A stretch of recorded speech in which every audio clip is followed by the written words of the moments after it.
Arnold, work for Arnold's in Smithton in Tasmania.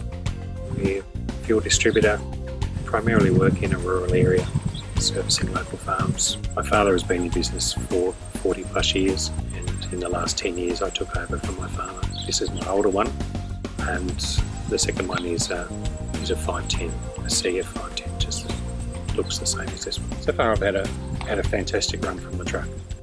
Looking at the specs, tear weight was good. Looked at other operators who were using them. They seem to have a reliable run out of them. I guess through CJD, after talking to them and looking at spare parts in stock, looking for a Tasmanian-based dealer to source the truck from, I was content at least to give DAF a go. And certainly so far, 2 years on, I haven't been at all disappointed.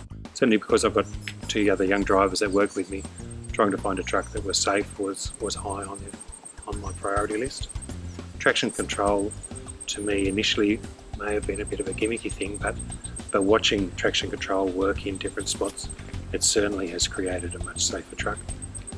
Often you don't realise there's wheel slip until you feel the truck depower, and you look down and you can see the traction control light flashing on, and you just know little bits and pieces, and the truck is working for you.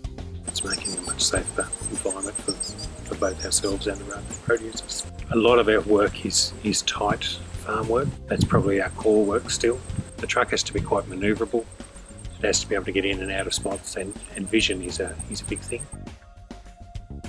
Our secondary part of the work is a bit more long distance stuff, and we find the DAF is a flexible truck to be able to do both tasks quite well.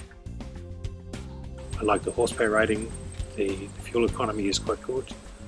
In this sort of work, we're getting nearly 2.5 kilometres to the litre, and from that I'm pretty content. I guess the other thing for me is a little bit aesthetics, trying to present well as a public image, both on an environmental front and just even perception from the people. So have clean and quiet trucks is certainly something that I've aimed for over here. Honestly, I'm very content with the 460. I like the balance that it is, the 12-speed and the 460. Seem to mate well for the work that we do. But again, through CJD, they had an evaluation truck that was up for sale and offered it to us. It was very similar to the original spec I was looking at, and so was certainly interested in giving it a try. To drive the trucks physically, to look at them, they're much the same. Seating position is obviously all the same, but there are different attributes to the trucks when you drive them. Different gearing shows up in different spots.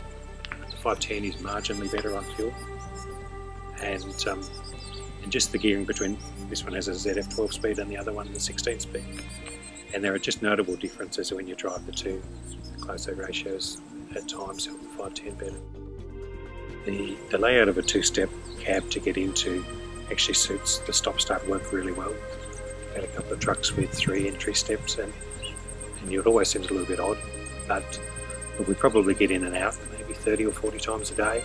A lot of our work is very close, where we're doing probably 4 to 5 customers every hour. And so on solid farm work, the in and out, it doesn't tire you. It's a great layout, the low cab. It does a lot of things very well. If I was to want to jump in a truck and do 700 or 800 kilometres, I'd run for a DAF. Very, very comfortable truck and quiet. And the flexibility of doing this style work, it does it again extremely well. So I've loved the flexibility of the DAF. One of the attributes for me with the PACCAR, the MX-13 engine, is it's a low revving, it's a great torque revving engine, and a lot of our work is running outside of top gear in short little bursts, and it's a nice engine. It gives us good fuel economy. So often pushing around 2.5 on open road work, and even on these tighter works we're doing 2.4, 2.3. So for that I'm very happy.